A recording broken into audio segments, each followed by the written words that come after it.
Assalamualaikum warahmatullahi wabarakatuh.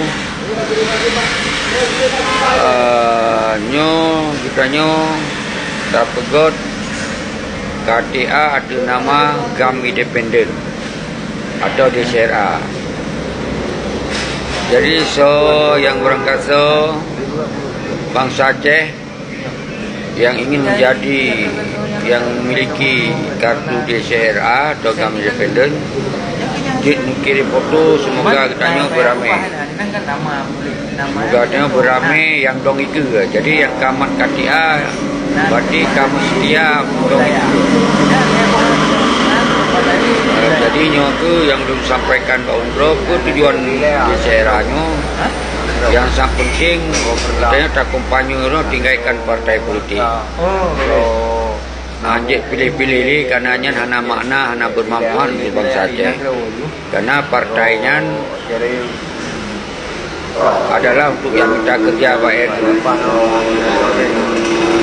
Jadi untuk jalur yang minta jabatan, baik jabatan DPRA, DPRK.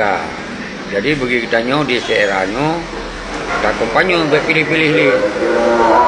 Oh, ini pek jauh aju. Jangan cilok, jauh pilih be. Semoga tujuan berkapok. Jadi be ini yang berebut-rebut yang minta kerja lewat partai, kemudian yang senang-senang, yang euforia. Jadi kita yang pilih kah lagi mikir. Walaupun tegak akan mudi janji mudi. Apalagi yang pegang-pegang janji bendera, janji mereka, jadi referendumnya mana-mana. Jadi MOU nya adalah menyerah.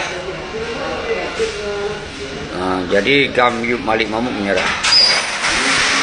Solusi Euronya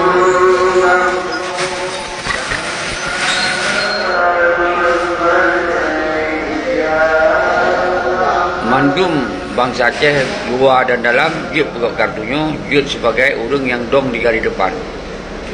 Jadi sosok yang nak kartunya berarti kamu setia kepada perjuangan lewat kekuatan rakyat, lewat DCRA. Oh, yang anak kartu berhanjit damong dia damong, tapi nyan seakan-akan katanya hanya siap pasang badan, tapi siap dirikut bak barisan sa dua leh. Tapi ada masalah.